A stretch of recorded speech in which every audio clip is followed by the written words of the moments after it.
უნდა ვისაუბროთ, როგორი იყო 2024 საკმაოდ რთული ტურბულენტური წელი, რომელიც რა თქმა უნდა მყისიერად აისახა უკვე ყველაზე სენსიტიურ, ერთ-ერთ ყველაზე სენსიტიურ სფეროზე, როგორც არის ტურიზმი, რა შედეგებით დაიხურა ეს წელი და რა მოლოდინი ჰქონდა ამ სექტორს და რა მოლოდინი თუ რჩება საერთოდ რესურსი მოლოდინისთვის 2025 წელთან მიმართებით და გეგმებისთვის საქართველოს ტურიზმის ინდუსტრიის ალიანსის დამფუძნებელთან, თანადამფუძნებელთან თამარ თანდაშვილთან ერთად მიმოვიხილავთ სექტორში არსებულ მდგომარეობას. მოგესალმებით, მოგესალმებით თქვენს მაყურებელს. ძალიან დიდი მადლობა თქვენი დროისთვის, სტუმრობისთვის და თემაზე საუბრისთვის, რომელიც ახლა მე მგონია, რომ არ დარჩა არავინ ამ სფეროში, ამ დარგში, რომელსაც ეს არ შეხებია, ხო? ეს მიმდინარე პროცესები. აი ჩვენ საუბრობდით წეგან რომ რეფორმა ახსენეთ და მოდი მივყვეთ მაშინ ამ თემას ტურიზმის რეფორმა, რომელიც 4 წელია, მე მგონი მე-5-ს კი, პრაქტიკულად ძალიან დიდი ხანია უკვე კოვიდის პერიოდიდან მოყოლებული, დაიწყო, ყოველ შემთხვევაში კერძო სექტორს დიდი სურვილი ჰქონდა. და თუ საუბრობთ ტურიზმის სფეროზე, სადაც არაერთხელ თქვი და კიდე გავიმეორებ, სადღაც 300,000 ადამიანი არის დასაქმებული ამ სფეროში პირდაპირ და ირიბად და დიდ გავლენას ახდენს ქვეყნის ეკონომიკურ საქმიანობაში და ხედავთ, რომ დასრულდა 2024 წელი, მართლაც რომ გამოწვევებით სავსე, დაიწყო ეს ყველაფერი იმით, რომ რეფორმის ნაწილში, სადაც ევროდირექტივების ჰარმონიზაცია უნდა მომხდარიყო კანონმდებლობასთან და ჩვენმა მაყურებელმაც კარგად რომ გაიგოს რაზეა საუბარი. და რა სიკეთები და ვინ არის ჩართული, ვინ იყო, აი ესეც ხაზგასმული. ბუნებრივია, რომ აი ეს პროცესი ქვეყნის ევროპისკენ სვლის პროცესი რეფორმებზე დგას, პროგრესულ რეფორმებზე, სადაც ფეხი უნდა აუწყოს საქართველოს საკანონმდებლო ჩარჩომ და სამეწარმეო საქმიანობამ იმ სტანდარტებს და რეგულაციებს, რომლითაც გვინდა რომ გავხდეთ ევროპის სრულფასოვანი ღირსეული წევრი. სამისოდ აუცილებელია კერძო და საჯარო სექტორების თანამშრომლობა, იმისთვის რომ რეფორმა შედგეს. რატო გჭირდება რეფორმა? აქამდეც მუშაობდით და განვითარდა ეს ტურიზმის სფერო. ძალიან სწრაფად ვითარდებოდა. ნახეთ რომ რამდენიმე მილიონი ტურისტი უკვე ქვეყანას სტუმრობდა ისე რომ ამაში ვთქვათ სახელმწიფოს როლიც დიდი იყო და ბუნებრივია კერძო სექტორის როლიც ძალიან დიდი იყო, მაგრამ აი საუბრობთ კიდეც ოვერტურიზმის საფრთხეებზეც, ხო? ტურიზმის განვითარებას ყოველთვის ახლავს თავისი გამოწვევები. ყველაზე დიდ პრობლემად დავასახელებდი კომპეტენციის პრობლემას, რომელიც საჯარო სექტორიდან უკვე ასე აშკარა არის. არ შეიძლება ინსტიტუცია, რომელიც პასუხისმგებელია პოლიტიკის გატარებაზე, არ იცვლებოდეს არასოდეს, არ იცვლებოდეს მისი სტრუქტურული ერთეულები, არ ხდებოდეს რეორგანიზაცია. რამდენი წელი შეიძლება ერთი და იგივე ღვინის გზა ან ყველის გზა აკეთოს ინსტიტუციამ, ან გამოიგონოს ისეთი ფესტივალები, რომელიც არის ნამდვილად კერძო სექტორის საკეთებელი და საერთოდ ტურიზმის სფეროში აბსოლუტურად სხვა ერა დგას მსოფლიოს მასშტაბით. რატომ იყო კარგი რომ გაგვეკეთებინა რეფორმა, რომელიც აი როგორც იუსტიციის სახლის რეფორმა დაახლოებით მსგავსი შინაარსის იქნებოდა და იქით ევროპის ქვეყნები გაიზიარებდნენ ამ პრაქტიკას. გაიზიარებდნენ, იმიტომ რომ შეიცვალა აბსოლუტურად აი ციფრული ტექნოლოგიების განვითარების ეპოქაში ტურიზმის როგორც საქმიანობის განხორციელების არეალი შეიცვალა. საზღვრები აღარ არის. მაგალითად, თუ ჯავშანს აკეთებთ საქართველოსთან, შეგიძლიათ აბსოლუტურად მთელი გეოგრაფიული მოოცემულობა აითვისოთ და ამისთვის აღარ დაგჭირდებათ რაღაც განსაკუთრებული ხელშეკრულებები ან განსაკუთრებული პარტნიორობა. ყველაფერი არის ციფრულ სივრცეში. ჩვენ სად ვართ?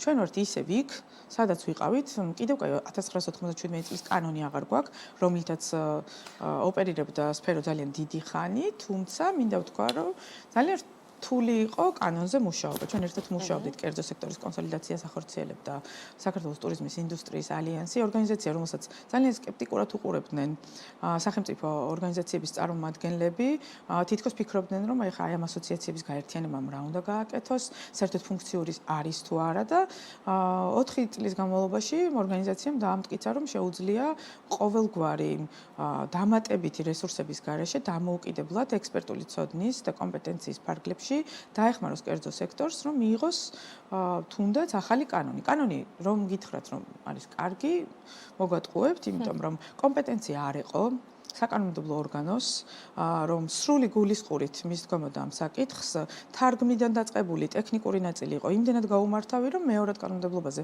როდესაც დავიწყეთ მუშაობა და ხელშეწყობა, მეორადი კანონმდებლობა პირველს ვერ დაშენდა. იმდენად არასწორი ტერმინოლოგია იყო გამოტანილი. გინდათ გიდის ტერმინი, ვინ არის გიდი, რომ ჩაწერეს რომ არის ფიზიკური პირი, რას ნიშნავს? გიდები ითხოვდნენ რომ რაღაცა ჩამკეტი მექანიზმები ქონოდათ, თქვა საერთაშორისო გიდებთან მიმართებაში, როდესაც ავიღოთ ისრაელის ბაზრიდან შემოდიოდნენ გიდები და აბსოლუტურად ნებისმიერი რეგულაციის გარეშე ახორციელებდნენ თავის საქმიანობას. მაშინ გიდები ამბობდნენ რომ ჩვენ კონკურენციას ვერ ვუწევთ მათ. რაში არის პრობლემა? თუ ივრიდზე არსაუბრობს საქართველოში მცხოვრები გიდი, მაშინ რა ქნას ახლა იმ ისრაელის ჯგუფმა ხო? ძალიან კომპლექსური პრობლემები წარმოიშვა და გამოიკვეთა. სად არის ის სივრცეები, სადაც კერძო სექტორს ჭირდება დახმარება. დახმარება კომპეტენციის ნაწილში. ყველაზე დიდი პრობლემა არის ის, რომ ძალიან ხშირად საჯარო სექტორი ხედავს შესაძლებლობას და იწყებს კერძო სექტორის საქმის კეთებას და არაკეთებს თავის საქმეს.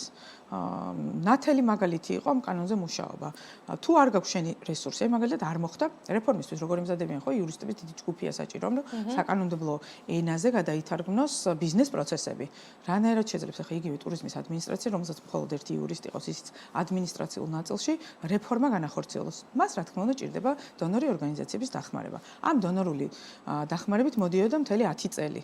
და წელს შეჯამება რო გავაკეთოთ 2024 ხო, ძალიან საინტერესო იყო მანამდე სანამ მივალთ ამ შეჯამებამდე, სადამდე იყო უკვე ეს რეფორმა, მათ შორის დონორების ჩართულობით მისული. პირველადი კანონმდებლობა გაკეთდა ხარვეზებით, იმიტომ რომ კიდევ ერთხელ გავიმეორებ, რომ საკანონმდებლო ორგანოში კომპეტენციის ნაწილში იყო სრული კრახი, დეპუტატები შემოდიოდნენ და არასოდეს საკითხული არ ქონდა არც პოზიციას და არც ოპოზიციას ის კანონი, რასაც კენჭს უყრიდნენ, აი წარმოუდგენელი კრიტიკას ვერ უძლებს, იმდენად სწორად მიდიოდა მთელი ეს პროცესი მიუხედავად იმისა, რომ გამჭირვალობა ნამდვილად იყო, აი რასაც ვერ დაძრახებ, კერძო სექტორი ვიყავით ჩართული, მაგრამ ყველანაირი რეკომენდაცია, რაც კი მივედით, არ იქნა გათვალისწინებული. ჩვენ უთხრით კი ბატონო, მეორე კანონმდებლობაშიო ჩავშლითო. მეორე კანონმდებლობის მომზადებისას ისევ დონორები იყვნენ ჩართულები. ანუ თავისი რესურსით, აკადემიური ცოდნით, ექსპერტების დაქირავებით, კვლევების განხორციელებით ჩვენი ნაწილი მაგალითად საერთაშორისო პრაქტიკის მოკვლევა იყო, სადაც გიდების ნაწილი იქნებოდა ტურისტული კომპანიების, მოვიკვლიოთ სხვადასხვა ქვეყნების პრაქტიკა, რეკომენდაციები გაუწიეთ და შუა პროცესში მიიღეს კანონი. არ ვიტყვი რომ რუსული კანონი, ანუ არ ვიცი საერთოდ ეს კანონი რას ემსახურებოდა, რამაც აბსოლუტურად გაწყვიტა კავშირი დონორ ორგანიზაციასა და სამთავრობო ორგანიზაციებს შორის. ჩვენ შუაში აღმოჩნდით. რა თქვა ტურიზმის ალიანსმა? თქვა რომ ამ რეფორმაში მონაწილეობის არ მიიღება ნიშნავს რომ კერძო სექტორი დაზარალდება, მეორეს მხრივ დონორული დახმარება თუ აღარ ექნება სამთავრობო სექტორს, აღმოჩნდება პირისპირ კერძო სექტორთან და ანუ რეფორმა ეფექტურად არ წავიდა. ფაქტიურად ზაფხულის პერიოდიდან გაჩერდა ეს პროცესი. მეორადი კანონმდებლობა ვერ შეიქმნა და ვერც შეიქმნებოდა, იმიტომ რომ პირველადი არ იყო სრულყოფილი, მაგრამ მაინც წინ გადადგმული ნაბიჯი იყო, რომ 97 წლის კანონი არ გვაქვს. კარგით, ამაზე შეგვიძლია დამატებით ვიმუშაოთ. რა პასუხი აქვს სახელმწიფოს? აი თუ გქონდათ კომუნიკაცია, აი რომ რა ვქნათ ახლა, აი ამ მნიშვნელოვანი რგოლის 21 დეკემბერს მივიღეთ ელექტრონული პოსტით ინფორმაცია, რომ აი კანონის რაღაცა პატარა ნაწილი, რომელიც ეხება ღვინის ტურიზმსა და აგროტურიზმს, მიიწევს ფუნქცია, რომ ახლა კი ტურიზმის ადმინისტრაცია განახორციელებს აი რაღაცა სრულიად გაუგონარი კონტექსტიდან ამოვარნილი, ვითომ ამის თარიღი მოვიდა, ვითომ გადადება არ შეიძლება და ჯერ ტურიზმის ცნებები არ გაქვს სწორად ჩამოყალიბებული კანონში და რომელი ღვინის ტურიზმზეა ლაპარაკი ან აგროტურიზმზე. ის საერთოდ რანაირად წარმოუდგენია ვინმეს ქვეყანაში აგროტურიზმის განხორციელება. მაშინ როცა თვითონ აგრონომიული სფერო არის რეფორმის ქვეშ. პოლონეთიდან ჩამოვლენ ტურისტები, მოხნავენ, მოთესავენ და ეს იქნება აგროტურიზმის მიმართულება. ანუ რანაირად ჯერ არ გაქვს ტურისტული კომპანიის სწორი ცნება. არ გაქვს ტუროპერატორის სწორი ცნება. ვერ გაერკვიენ, რომ ტუროპერატორი სხვა ფუნქციას ახორციელებს და ტურისტული კომპანია სხვა ფუნქციას. გავიგეთ, რომ ვერ გავიგეთ, მაგრამ მაინც უნდა შევეცადოთ, რომ აბა იქნება ადაპტაცია გავაკეთოთ, რომ ანუ თუ არ გვინდოდა ევროპა, არ გვინდოდა ევროკავშირის შესვლა, რატო მუშაობდით 4 წელიწადი ევროდირექტივების ჰარმონიზაციაზე კანონმდებლობაში? ქონოდა იგივე საყვალპურო კანონი და ყველას ეკეთებინა ის, რაც უნდოდა თვითონ კერძო სექტორი ითხოვდა დარეგულირებას, იმიტომ რომ ეს არის ბუნებრივი პროცესი. როდესაც შენ იზრდები, დიდი კომპანიები ბუნებრივია. რატო უნდა იყოს ხოლმე სამოქალაქო საზოგადოება ჩართული ნებისმიერ რეფორმაში? მსხვილი ბიზნესი მუდმივად ცდილობს, რომ მისთვის სასარგებლო რეგულაცია შეიმუშაოს, რომ ბაზარზე დარჩეს მხოლოდ ის. ნუ ახლა ხედავთ რომ მსხვილი ბიზნესების გაერთიანება ასე მდუმარე პროცესში მაშინ როცა სამოქალაქო ესეთი ძვინვარი პროტესტი არსებობს ქვეყანაში, ის კომპანიები რომლებიც $10,000-ზე მეც იხდიან წელიწადში რაიმე ასოციაციაში მათი მონაწილეობისთვის იცავენ მსხვილი ბიზნესის ინტერესებს. სამოქალაქო საზოგადოება იცავს ესე იგი საშუალო, მცირე და მსხვილი ბიზნესის საერთო დაბალანსებულ ინტერესს. ამიტომ არის ხოლმე საჭირო, რომ რეფორმაში იყოს სამოქალაქო საზოგადოება ჩართული. ალბათ მაყურებლისთვის არ არის ესე ცხადი და არ არის სწორი დავამონათოთ ადამიანები, რომელსაც არ აქვს გამჭვირვალე ინფორმაცია. რეფორმა არ ტარდება მხოლოდ კერძო სექტორისა და საჯარო სექტორის ინიციატივებით, იმიტომ რომ აქ ყოველთვის შეიძლება იყოს კორუფციული გარიგება, ვიწრო ჯგუფის ინტერესების გატარება. აი, როცა სამოქალაქო საზოგადოება ჩართული, მაშინ ეს ბალანსი უნდა მოხდეს. და ეს ბალანსი როდის ხდება? თუ კი შენ მიიღებ კანონს, რის საფუძველზეც სამოქალაქო საზოგადოება აღარ იარსებებს, ისევე როგორც აზერბაიჯანში აღარ არსებობს, რუსეთში არ არსებობს, რატომ უყვავდა ხოლმე სულ ეს მაგალითები, რომ რაღაცა პრივილეგირებულ ჯგუფს უნდა საკუთარი ინტერესების გატარება, შეიძლება მამა-პაპისეული დიდი მიწები კონდეს ერგოს და შემდეგ უკვე მინისტრი გახდეს ან პარლამენტარი გახდეს და ახლა ამ თავის ბიზნესის განვითარება უნდა და შემოიკრებს კანონშიც იმ ცვლილება შეიტანს, რომელიც მის ბიზნესს აწყობს და ასე ლამაზად დემოკრატიას დავემშვიდობებით. რატო წავედით ცუდად? მაშინ როცა მივიდიოდით ძალიან კარგად. ჩვენი კითხვა კერძო სექტორიდან, აი ამას ეხება, ხო? ვითარდებოდა ბაზარი, შემოდიოდნენ ახალი ავიაკომპანიები, ხა. იქ კითხვებს აღარ ვსვამთ იმ ავიაკომპანიების შემოსვლა, ვის წისქვილზე ასხამდა წყალს და ვისი ინტერესები იყო დაცული. ძალიან ხშირად ტურისტული კომპანიები ამბობენ, რომ ისინი ამ სარგებელს ვერ ხედავენ, იმიტომ რომ ავიაკომპანიის შემოსვლა ორმხრივი აქცია, ანუ შენც ქვეყანა უნდა იყო მსყიდველუნარიანი და ტურიზმის ნაწილშიც, თქვა სხვადასხვა სამიზნე ქვეყნებიდან უნდა ჩამოდიოდნენ. თუ ჩვენ ისე მოვიქცევით, რომ ქვეყანა გაღარიბდება, ავიაკომპანიებიც ერთი გზით არ დაფრინავენ, ანუ რომ ჩამოვა აქედან გზავრი უნდა წაიყვანოს. თუ ჩვენ ვიქნებით ღარიბი ქვეყანა და საპროტესტო აქციაზე ვიდგებით, ის გამწევი ძალა, რომელიც 5 და 6 პროექტს აკეთებს, სხვადასხვა სფეროებში არიან ჩართულები, მაშინ ვინ გაიფრენს? მხოლოდ ერთი კონკრეტული პარტიის მხარდამჭერები? არასწორი მიდგომაა, იმიტომ რომ ეს ჯაჭვური რეაქციით ყველას გადაწყვეტება რიგითი რეგიონის მაცხოვრებელი, რომელიც ცდილობს, რომ ამ მცირე მარანი შექმნას, ან საოჯახო პატარა სასტუმრო გააკეთოს, ან თონე გააკეთოს, იმიტომ რომ ხვდება, რომ ბევრი ტურისტია და მსყიდველუნარიანობა ეზრდება. ხო, ტურიზმი მასპინძლობას არის, რესტორნო ბიზნესი იმდენად ჯაჭურად არის ერთმანეთში. რთული კომპლექსური, იმიტომ რომ ეს ეკონომიკური საქმიანობა არ არის მდგრადი და დაკავშირებულია ძალიან ბევრ ფაქტორთან. პირველ რიგში პოლიტიკური სტაბილურობა. აბსოლუტურად არათანმიმდევრული ნაბიჯები არის გადადგმული ამ მიმართულებით. ერთის მხრივ ვიძახით, რომ ამერიკასთან გვინდა პირდაპირ ფრენები, მეორეს მხრივ ვამონათებთ მთლიანად ქვეყანას, მათ პოლიტიკურ ძალას, აგერ მეგობარი აქტის დათქმაში არის პირდაპირ ფრენების შესაძლებლობა, თუმცა ესეც არ გვინდა. რატომღაც საერთოდ არ გვესმის ტურიზმის პოლიტიკის შემქმნელების არავითარი განცხადება. მეცაც გეტყვით იანვრის თვეში დაგეგმილია ევროპის მიმართულებით გამოფენაში მონაწილეობის მიღება, გასტრონომიულ ღონისძიებაში მონაწილეობის მიღება.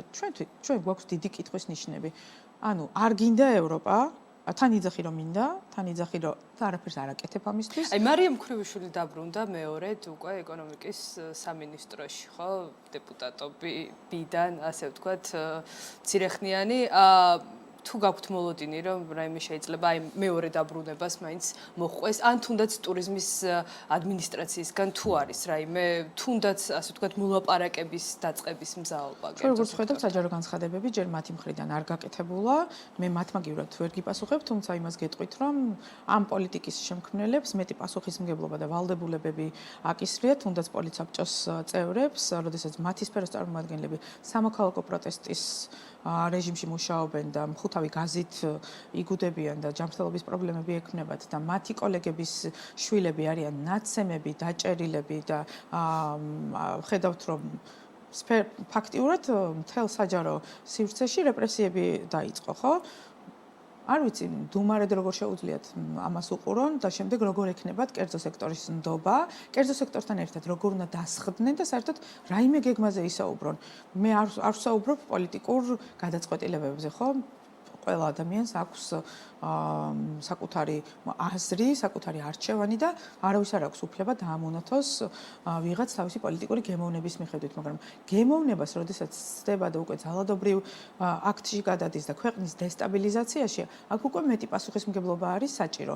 როდესაც კერძო სექტორი მუშაობს საჯარო სექტორთან გახსნილად, მზად არის მონაწილეობა მიიღოს მისი საქმის უკეთებაში, მე მგონი ცოტა ღალატის ტოლფასია ამ დროს სიჩუმე და ამ დროს არ გაემიჯნო ყველაფერი იმას, რასაც მართველი პარტია აკეთებს. ჯერ როგორ საჯარო განცხადებებს ვხედავთ. მე წარმოუდგენლად მიმაჩნია, რომ საჯარო განცხადება თუნდაც საშობაო იყოს ქილიკი, დაცინვა, ირონია, საკუთარი მოქალაქეების აბუჩად აგდება და რაღაცა კონსპირაციის თეორიაში ჩაბმა. მაშინ დაჯექით სახლში ნუ ღარ დაკავდებით საერთაშორისო ურთიერთობებით, თუ პატივს არცემთ საკუთარ მოქალაქეებს, საკუთარ კოლეგებს და აი ეს პატივისცემის ნაწილი ხო ჩვენ საქმეზე ვსაუბრობთ და ბიზნესზე ხო ტურიზმის სფეროს ვეხმიანებით. არანაირი რეფორმა არ გამოვა.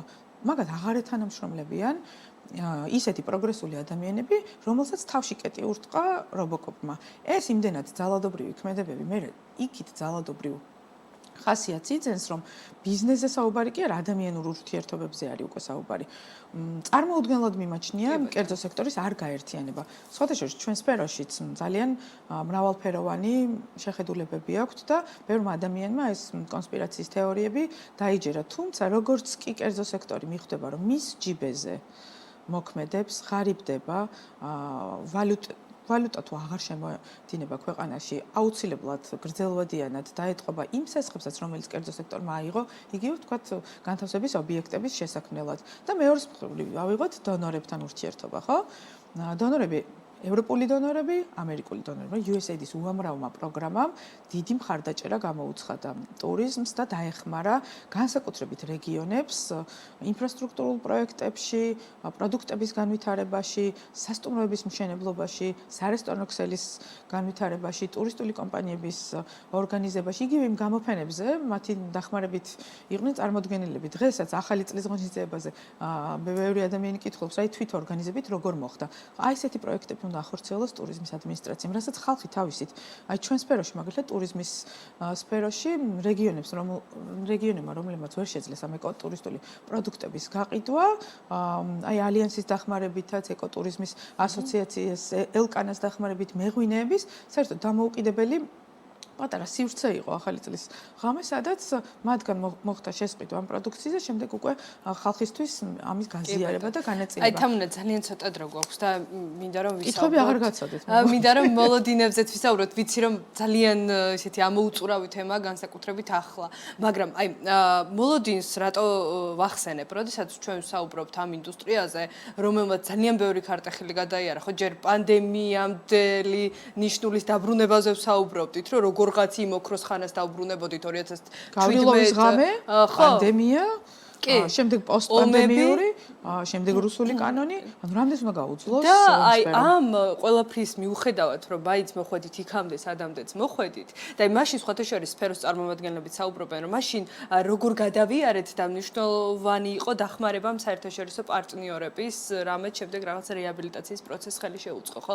ახლა, როდესაც ერთი მხრივ ეს ფაქტორიც გამოცლილია, იმიტომ რომ შეგვიჩერდა, ხო, აღარ გვაქვს სახელმწიფოს მზაობა, რომ ვეთანამშრომლოთ.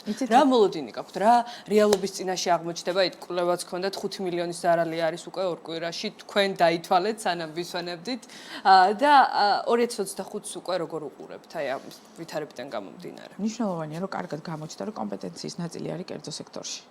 აბსოლუტურად დრომოჭმულია ის სახელმწიფო მართვის მოდელი და მექანიზმი, რითიც ტურიზმი იმართებოდა, ძალიან კარგად აჩვენა ამ კრიზისებმა. კერძო სექტორი გაძლიერდა, განსაკუთრებით დონორების დახმარებით კომპეტენცია არის მეტი, ადამიანები თვითონ ორგანიზდებიან და ძალიან კარგად ხვდებიან დოვლათი, როგორ უნდა მოაგროვონ. საჯარო სექტორს უნდა თუ არ უნდა, კერძო სექტორი განაგრძობს და უფრო გაძლიერდება, იმიტომ რომ კრიზისი ყოველთვის აძლიერებს და შესაძლებლობებს იძლევა, რომ ახალი პარტნიორი იპოვო, დივერსიფიცირებული გახადო ბიზნესი, არ იყო ჩამოკიდებული მხოლოდ ერთ ბაზარზე.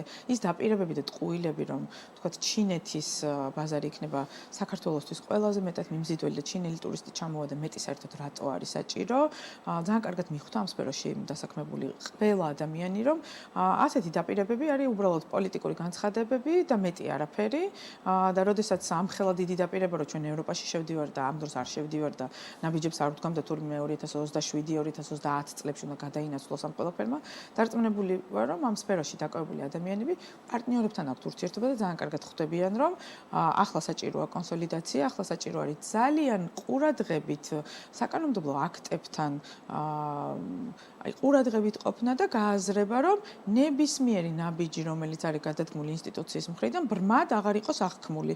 მოყოს შესაბამისი პროტესტი, მოყოს შესაბამისი რეაგირება და ის პროდუქცია, რომელსაც ვაწარმოებთ, განმავითაროთ. საქართველოს ტურისტული ატმოსფერო საჯარო სექტორს არ შეუქმნია. შესაბამისად, ძალიან მედგრად არიან ასოციაციები გაერთიანებული. შეიძლება არ იყვნენ ძლიერი როგორც ინსტიტუციები, მაგრამ იმდენად მოწადინებული და მონდომებულებით განან რუსთაველზე და რუსთაველი გახდა უკვე შეხვედრების ადგილი, იდეების გაცვლის ადგილი, ახალი პროდუქტების, ჯერ მარტო რად ღირს ის 51 დღიანი სამოქალაქო პროტესტი, რომელიც მთელ საერთაშორისო მედიის ყურადღებას იპყრობს. რამდენი მილიონი უნდა დაეხარჯა ტურიზმის ადმინისტრაციას, რომ რაღაც ერთი კამპანია ყოფილიყო პოპულარული. დასრულდა მისაკუთრება რომელიმე სფეროსი. სფეროებს კარნახობენ ტენდენციასაც Google-იც კარგად იცის. რეგიონმაც ნანული დეიდამაც ხშირად ვახსენებ, რატო გადაეკიდეო ნანული დეიდას, ერთი რიგით ნანული დეიდაზე დგას ჩვენი ქვეყანა. მე ზუსტად მჯერა, რომ 2025 წელი ტურიზმისთვის განსაკუთრებით მძიმე და რთული იქნება, მაგრამ ერთი გარდატეხვით მივიღებთ ისეთ რეფორმას, რომელსაც მე ევროპის ქვეყნები იქით წაიღებენ. ძალიან დიდი მადლობა მე ოპტიმისტურად ვარ. სამწუხაროდ დრო აღარ გვაქვს, აი მარკეტინგული ნაწილიც აუცილებლად უნდა გავშალოთ შემდეგ და უახლოეს პერიოდში აუცილებლად გელოდებით, იმიტომ რომ დაგვრჩა ძალიან ბევრი რამ სათქმელი, რაც ამ ინდუსტრიას ეხება და ეხება განსაკუთრებით ასეთ მადლობა ასეთ თემები დაინტერესებისთვის. მადლობა საქართველოს ტურიზმის ინდუსტრიის ალიანსის თანადამფუძნებელი თამარ თანდაშვილი იყო ჩვენი გადაცემის სტუმარი.